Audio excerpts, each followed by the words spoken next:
이번 주부터는 이제 강림절이라 그래서 여러분 뒤에 보면 촛대가 지금 5개 있습니다. 강림절은 원래 4주고요. 성탄절날 흰색 그 촛대, 촛불을 이제 이렇게 키면은 성탄절이 되는 것이죠. 우리가 이 강림절을 영어로 애드벤트라 그렇게 얘기하는데 이 말은 도래라고 하는 뜻입니다. 도래하다. 그래서 이 다른 절기들은 다 이름이 하나인데 이 애드벤트, 예수님의 탄생을 기다리는 이 절기는 이름이 비슷한 게 많아요. 강림절이라 그러기도 하고 대림절이라 그러기도 하고 대강절이라 그러기도 합니다. 다 똑같은 말입니다. 그래서 이번 주부터 4주를 이제 강림절 절기로 이렇게 지키고 말씀도 이제 교회력에 따라 예수님의 탄생을 기다리는 그런 말씀을 여러분에게 증거하게 됩니다. 그 애드벤트라 그럴 때 그 도래죠. 이 도래라고 하는 것은 여러분 어떻게 해요? 그 시제가 미래에 있는 겁니다. 그래서 미래에서 현재로 도래한다. 그런 뜻이 있는 거예요. 우리가 시간을 살고 있지 않습니까? 과거는 이미 흘러갔고 현재는 흘러가고 있고 미래는 지금 우리에게 성큼성큼 다가오고 있죠. 그래서 그 유발 하랄이라고 하는 그 호모데우스라고 쓴 요즘 많이 사람들이 참고하는 그런 인문학자가 있는데 그분은 이렇게 얘기했어요. 역사는 미래에 관한 것이다. 참 이게 아이러니하죠. 보통 역사는 과거라고 생각하는데 이 유발 하랄이라는 사람은 역사는 미래에 관한 것이다.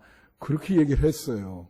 그래서 이에치카라는 사람이 역사란 현재와 과거의 만남이다 그랬는데 이분은 유발 하랄이는 과거가 미래를 위해서 존재하는 것이다. 그렇게 얘기를 한 것이 아주 독특하죠. 그러면 미래에 어떤 도래를 우리가 기다리냐? 예수님의 탄생을 기다리는 거예요. 예수님의 탄생을 우리가 어떻게 보냐면 구원으로 보기 때문에 그렇습니다. 그래서 역사도 여러분 다 알다시피 우리가 서기 2022년이라 그럴 때 예수님의 탄생을 중심으로 하죠. 그죠? 영어에도 before Christ랑 아노 도미니 그래서 이게 애프터 크라이스트거든요. 예수님의 탄생을 중심으로 역사가 분기점으로 이렇게 되고 있는 거예요. 세계사도 다 이제 그렇게 전개되고 있습니다. 그러니까 예수님의 탄생은 곧 뭘 말하냐? 구원을 얘기하는 거예요. 구원을 인류의 구원을 위해서 구세주가 탄생한다. 예수님의 탄생을 기다리는 것은 구원을 기다리는 겁니다. 구원을 기다리는 절기, 그게 대강절이고 강림절이에요. 그래서 그렇다면 예수의 탄생을 기다리고 예수의 구원을 기다린다는 것은 무엇을 의미하냐? 3가지로 본문 말씀을 근거로 여러분에게 말씀을 드리겠습니다. 첫 번째가 뭐냐면 간절함이에요. 간절하다. 또 이거는 절박하다. 그렇게 보면 되겠어요. 절박하다. 이 간절함과 절박함은 자기가 처한 상황을 어떻게 인지하느냐에 따라서 달라져요. 사람이. 미래에 대해서 얼마나 간절하고 절박한가. 여러분의 현재 상황을 여러분이 어떻게 인지하고 있는가. 이번 감리교 총회에 갔더니 기후변화에 대해서 어떤 분이 우리도 무슨 결의를 해야 된다 그래요. 근데 어떤 목사님이 나오셔서 하시는 말씀이 기후가 옛날이나 지금이나 뭐 똑같은데 무슨 기후변화에 대해서 결의를 하냐. 그 목사님은 전혀 상황을 인지하지를 못해. 여러분 지금 기후가 심각하거든요. 우리나라도 많이 바뀌었잖아요, 이게 지금. 그죠? 이 앞으로 저는 이 미세먼지 때문에 정말로 힘들어요. 이 기관지가 너무 안 좋고 주로 제가 설교를 많이 하기 때문에 이 미세먼지, 이게 기후가 다 바뀐 거죠. 그래서 기후변화에 대해서 대책을 강구하자. 이제 그런 건데, 어떤 한 목사님은 절박함을 못 느껴요. 그러니까 그럴 필요가 뭐가 있냐. 그러니까 아직 상황에 대해서 인지가 돼 있질 않는 거죠. 그죠? 오늘 본문 말씀 보면은, 여러분이 잘 아는 본문이에요. 12년 동안 혈우병을 앓던 여인이 예수님 앞에 당당하게 나타나지 않고 뒤에 가서 옷자락만 쫙 만져서 그 병이 낫는 구원을 받았어요. 그래서 예수님이 내 능력이 나갔다. 그러니까 이 여인이 막 두렵고 떨고 그러니까 뭐라 그래요? 딸아, 내 믿음이 너를 구원했으니 안심하고 돌아가라. 그런 내용입니다. 자, 여러분, 사람이 있잖아요. 자기가 간절하다, 절박하다. 그거를 표현하는 양식이 다 다릅니다. 예를 들면 소경 바디메오는 어떻게 해요? 소리를 냅다 질렀어요. 정말 그냥 그 소리가 그 제자들이 너무 놀래가지고 좀 조용히 하라고 그렇게 할 정도로 예수님이 오는 길목에 이렇게 앉아있다가 그냥 냅다 소리를 지르면서 왜? 그게 자기에게 주어진 마지막 기회거든요. 예수님이 병을 고치는 능력이 있다는 소문을 들었어요. 날 때부터 소경인 이 바디메오는 예수님에게 안수 한번 받고 싶은 겁니다. 딴 건 못해도 냅다 소리를 지르면서 다윗의 아들 예수여 나를 불쌍히 여겨주세요. 그렇게 소리를 지르고 얼마나 절박하면 그러겠어요. 여러분 인생에 그런 절박한 순간이 있었는지 모르겠습니다. 그 소리를 들으신 예수님이 제자들이 꾸짖더라도 내가 뭘 하기를 원하느냐. 내 눈 좀 뜨게 해주세요. 그래서 안수해서 눈이 떠지죠. 그럼 막 냅다 소리를 질러. 기도를 해도 막 소리를 지르는 거예요. 나를 불쌍히 여겨달라고. 절박합니다. 간절합니다. 그래 기도를 해. 근데 이 혈우병 여인은 스타일이 좀 달라요. 당시에 여자는 말이에요. 인구조사에도 들어가지 않았습니다. 참 조선시대의 여성의 삶이 힘들었던 것처럼 그때 당시는 더 힘들었죠. 오늘날은 많이 이제는 굉장히 바뀌었죠. 좋은 점으로 이렇게 많이 바뀌는 겁니다. 그리고 이 여인은 혈우병을 앓았어요. 이게 부인병인데 무려 12년 동안 혈우병을 앓았습니다. 그러니까 여러분 사람이 이제 그 주석에 보면 뭐라고 나오냐면 병이 한 1, 2년 정도 되면 집안 사람들이 간호를 하고 정성을 다해요. 근데 10년이 넘어가면 이제 가족도 지치죠. 그죠? 그래서 이제 마음속 생각에 좀 빨리 죽었으면 좋겠다. 이런 생각을 하게 됩니다. 아마 그렇게 12년 동안 아파서 집에 거하기가 바늘방석이었을 거예요. 그래서 이 여인은 길거리로 뛰쳐나온 거죠. 집에 있을 수가 없고. 그래서 집에 이 길거리로 뛰쳐나왔는데 예수님에 대한 소문을 들었어. 그래 바디메오처럼 소리를 냅다 질러야 되는데 그런 자신감도 없어요. 여성이기 때문에. 그러나 간절함이 있습니다. 마음속에. 내가 어떻게든 내 병이 나야 내 삶이 이어질 수 있다. 그런 그 생명과 삶에 대한 간절함이 있기 때문에 뒤에 가서 옷자락을 맞는 거예요. 여러분, 그 소리를만 지른다 그래서 간절함이 있는 건 아닙니다. 소리를 안 질러도.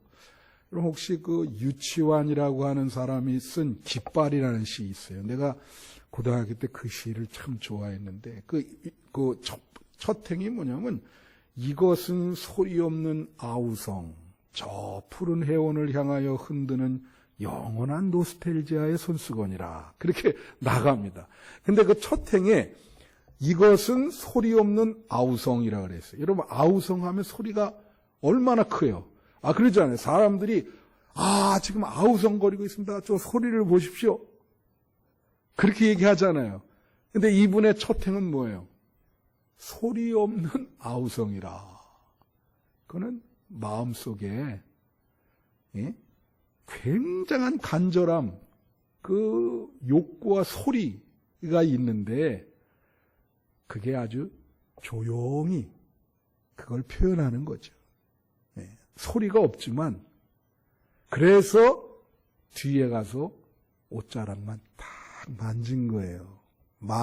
어떤 사람 같으면 막 소리를 지르고 난리를 필 텐데, 이 여인은 이게 소리 없는 간절함이요. 어떻게 보면 이게 절제된 그러한 믿음의 표현이 아니겠는가. 그래서 예수님을 딱 만지고 나음을 얻었어. 여러분 아픈 사람도 있고 가정에 문제 있는 사람도 있어요. 미래가 불투명한 사람들도 있어요. 여러분, 그것을 예수님께 구원을 받게 해달라고 그런 간절함이 여러분에게 있습니까? 미래에 대해서 나를 구원해 주세요. 그런 간절함이 있으세요? 그거는 절박함이 있으세요? 그럼 여러분, 예배 드릴 때 중요한 게 뭐냐면 간절함과 사모함이 있어야 돼요. 할렐루야. 예배를 드릴 때 예수님을 좀 만나고 싶은, 예수님의 임재를 간절히 원하는 그런 간절함이 있어야 돼요. 간절함이, 사모함이 없으면 예배가 건조합니다. 그냥 바리새인들이 예배 드리는 것처럼 형식적이에요. 그냥 몸만 와서 그냥 한 시간 그냥 지루한 마음대로 있다가 가죠. 그러면 에스겔이 이런 예배를 뭐라냐면 해골들을 마른 뼈라 그랬어요. 마른 뼈들이 앉아 있다. 여러분, 예배 때 예수님을 간절히 사모하는 그런 간절함이 있기를 축원해요. 기도할 때도 그런 간절함이 있어야 돼. 기도가 중요한 게 뭔지 아세요? 우리 한국 사람들은 어떤 기도의 시간, 양과 횟수 이런 걸 중요시해요. 외양주의에 그게 기도라고 하는 건 소리만 질러서 되는 거 아니에요. 여기 그랬죠. 이것은 소리 없는 아우성. 뭐죠? 마음에 간절함이 있어야 되는 거예요. 기도는 사모함이. 한 번을 드리더라도. 그죠? 그래서 예수님이 뭐라 그럽니까? 중언부언하지 말라. 그러잖아요. 기도하면서. 다 쓸데없는 거다, 그게.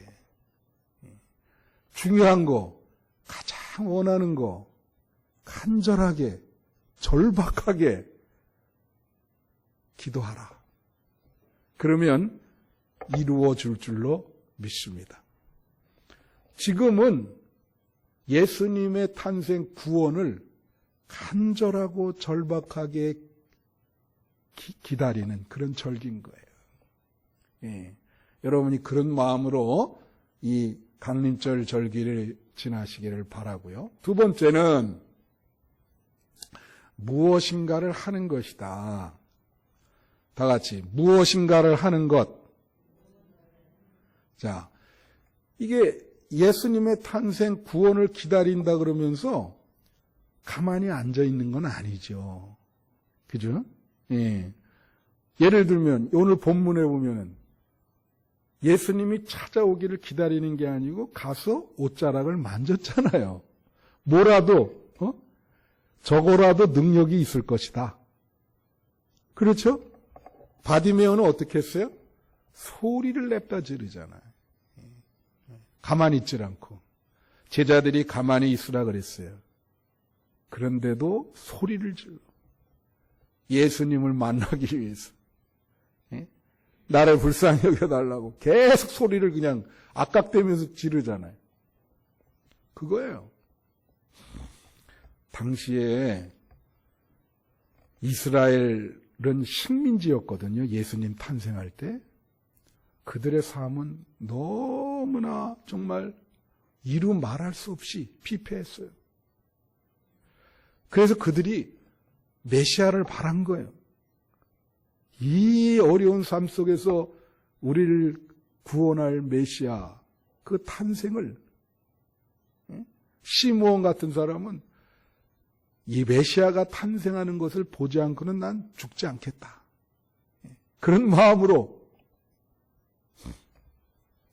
여러분 지난번에 광부들이 있잖아요.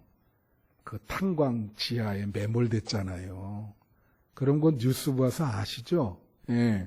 그 두 사람이 그렇게 매몰됐어요. 한 열흘인가 있다가 나온 거예요.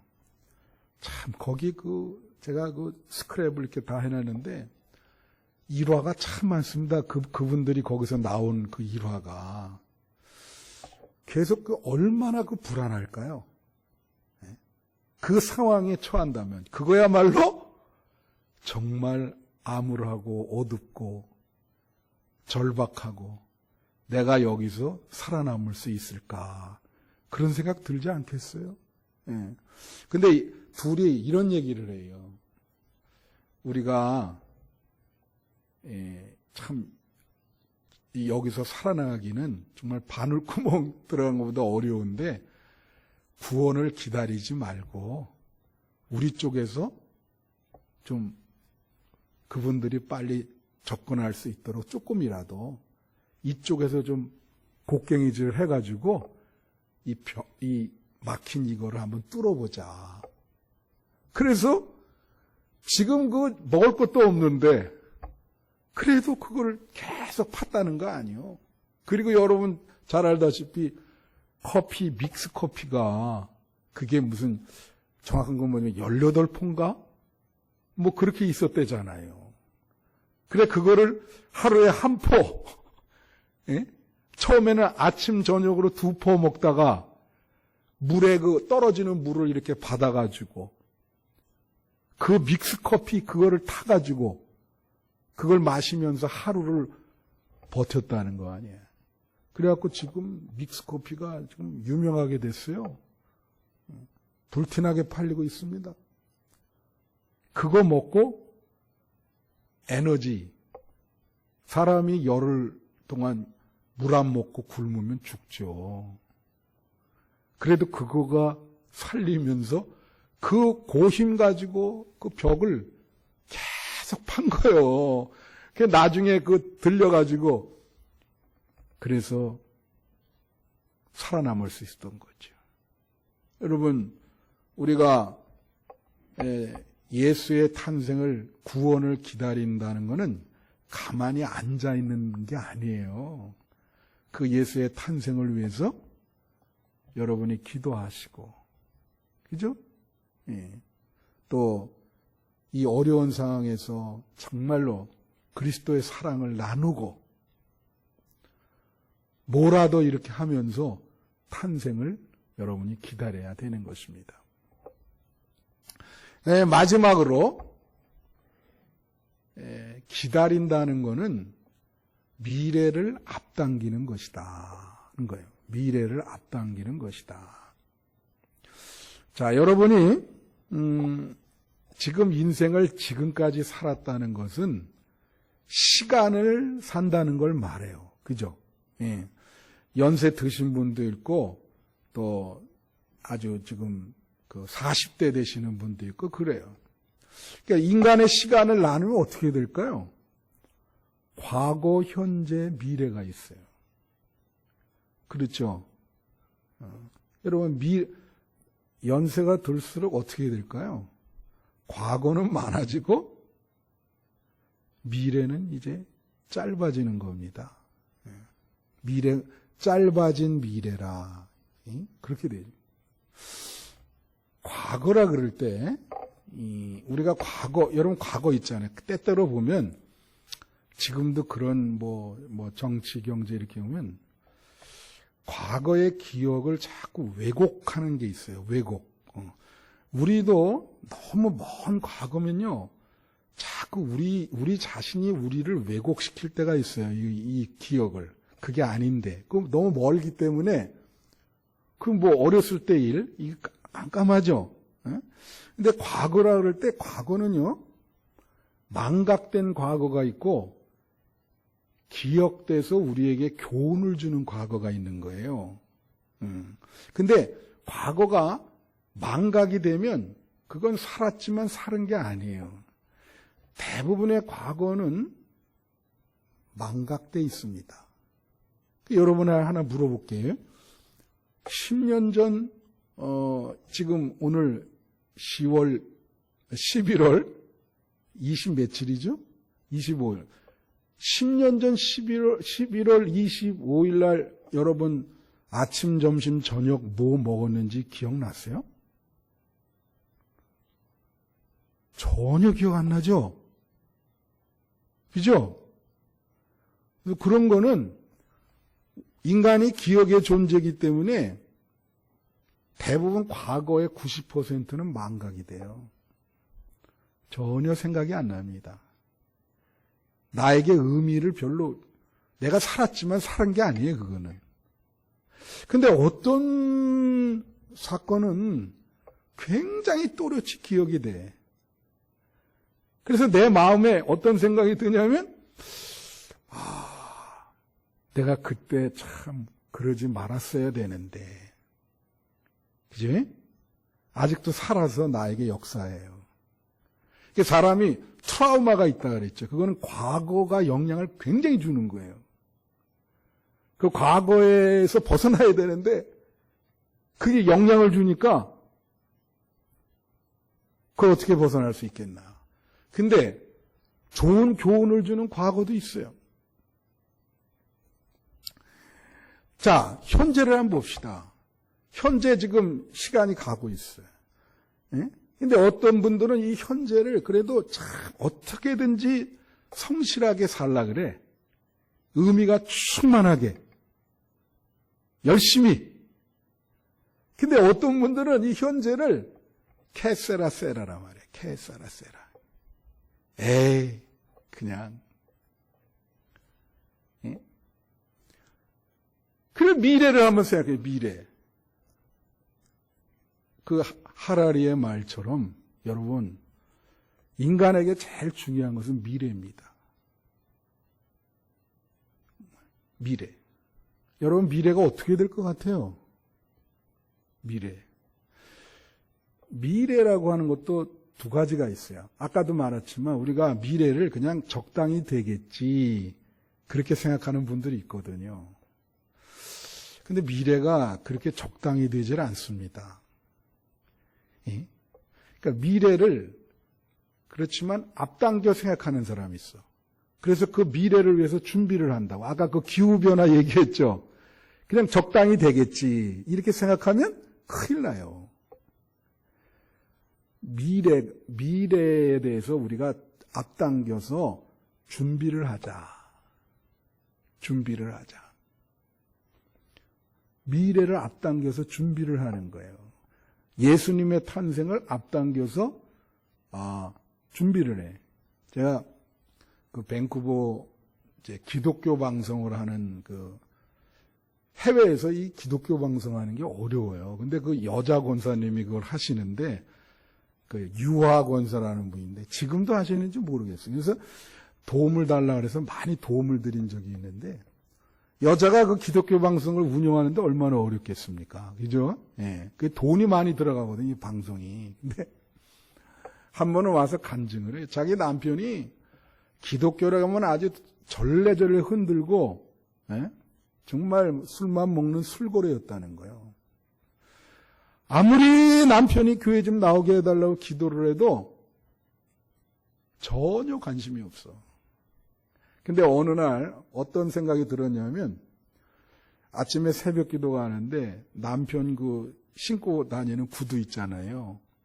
그 구두를 싸가지고 와가지고 여기 아침에 앉아 강대상 위에다가 이 구두를 올려놨어. 그리고 뭐라고 기도하냐면 남편의 구두가 나왔으니 남편도 나올 줄로 믿습니다. 구두, 신발 신고 나왔으니까 이게. 그걸 뭐예요, 그건? 기도가 이루어진 줄로 믿는 거죠. 그게 기도 응답의 확신이에요. 기도 응답의 확신은 시점이 미래에 있는 겁니다. 할렐루야. 남편이 나올 거라고 확신을 하는 거예요. 여러분 요새 월드컵을 하잖아요. 이변이 많이 일어나. 사우디가 이기고 아르헨티나를, 일본이 독일을 이겼잖아요. 그죠? 그거 보면서 야, 이제는 뭐 아시아가 이제 다 실력이 이제는 평준화됐구나. 근데 그거 아니에요. 그 글을 읽어보니까 일본이나 사우디나 일찍 해가지고 합숙 훈련하고 이 경기를 뭐 열 몇 번씩 이렇게 다 준비를 한 거예요. 준비를. 독일이라고 하는 나라 이렇게 보니까 전부 이렇게 다른 나라에서 뛰고 하니까 소집해가지고 한 번 발 맞추고 나왔대요. 자기네 실력만 믿고. 그러니까 미래를 그렇게 준비한 팀과 게임이 되겠어요? 한 번 맞춰보고 나왔는데 월드컵에서 그런 거요. 그거 뛰는 거 보세요. 죽자사자 뛰면서 그 팀의 협력이 어떻게 잘 되는지 이겨버리잖아. 그렇죠? 그게 미래를 앞당기는 거예요. 예? 준비한다 이거죠, 미래를. 여러분, 미래를 준비 없이 맞이하면 여러분에게 잘못하면 큰 재앙이 임할 수가 있어요. 미래를 준비하셔야 됩니다. 이제 말씀을 마치는데 누가복음 16장에 보면 불의한 청지기의 비유에 대해서 나와 있어요. 이 비유는 상당히 이해하기 어려운 비유입니다. 예수님이 주로 천국 말씀을 비유로 얘기하셨거든요. 거기 보면 어떤 얘기가 나오냐면 주인이 장사를 하는데 청지기를 요새 말로 하면 매니저죠. 매니저를 고용을 한 거야. 근데 이 친구가 불성실해. 그래가지고 주인이 와가지고 책망을 하면서 너 이제 앞으로 내가 해고한다. 예. 그런 통보를 했어. 여러분 잘 알 거예요. 그러니까 이 매니저가 이제 미래에 자기는 뭐가 됩니까?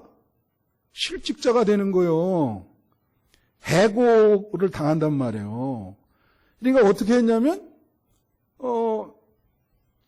기름 100마를 빚진 사람이 있어요. 장사하는 주인이 장사를 하니까 오라 그래서 그 기름 100마를 이 문서에 이렇게 나와 있는 거를 이 매니저가 기름 50말로 고쳤어요.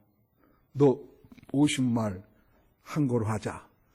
밀가루 100석을 빚을 졌는데 오라 그래가지고 그 서류에다가 장부에다가 80석으로 적어줘.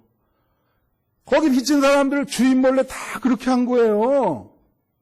그런데 예수님이 뭐라 하냐면 그 비유를 얘기하면서 문제는 이 매니저, 이 청지기의 지혜를 배우라 그런 거예요. 여러분 이 비유 읽어본 적 있죠? 그러면 우리가 여기서 신학적으로 논쟁이 될 수가 있어. 성경 말씀이 이렇게 쉬운 게 아닙니다, 여러분. 그럼 예수님이 부정을 저지르라는 얘기인가? 이 사람이 뭐가 지혜롭다는 건가? 뭐가 지혜롭죠? 그 비유에서 중요한 건 뭐냐면 시점이에요. 시제, 미래. 미래라고 하는 시제에 포커스가 맞춰진 거예요. 왜 그러죠? 이 사람은 미래에 자기가 실직당할 것을 준비한 거예요. 내가 실직당할 때 이 나에게 혜택을 본 사람들의 덕을 봐서 다시 뭐 취직을 하든 뭘 하려고 그 미래를 준비한 거예요. 그 비유에서 두 가지가 있어요. 두 가지가 중요한 게. 하나는 뭐냐면 오죽했으면, 다 같이 오죽했으면. 오죽했다는 건 뭐예요? 아니, 오죽했으면 그런 부정을 저질러. 오죽하면 그만큼 절박하다는 거야.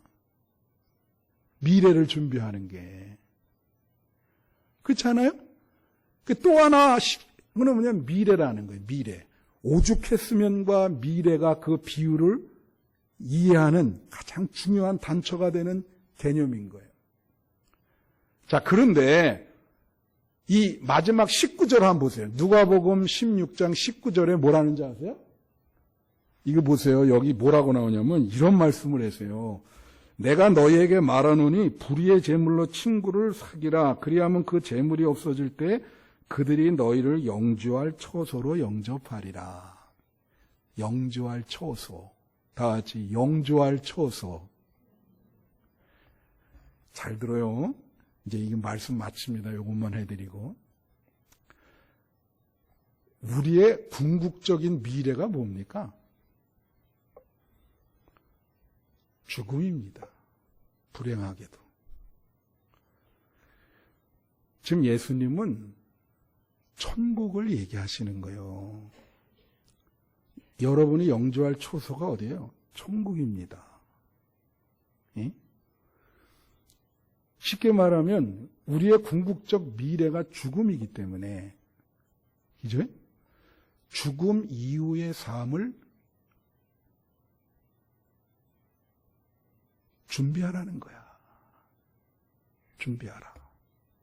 근데 사람들은 절박함이 없죠? 여러분, 천국에 대한 절박함이 있습니까? 예수님의 어떤 구원에 대한 절박함이 있으세요? 이 비유는 그걸 말하는 거예요. 오죽했으면 부정을 하면서까지 미래에 영주할 처소를 준비하자 말이야. 여러분이 죽음 이후의 삶에 대해서 어떻게 해요? 준비하고 계십니까? 궁극적 미래가 죽음이라 그랬어요. 그 미래는 다가오고 있어요. 그 이후에 하나님 나라에서의 여러분의 처소가 있냐고요. 천국에서의 여러분이 거할 자리가 있냐고요.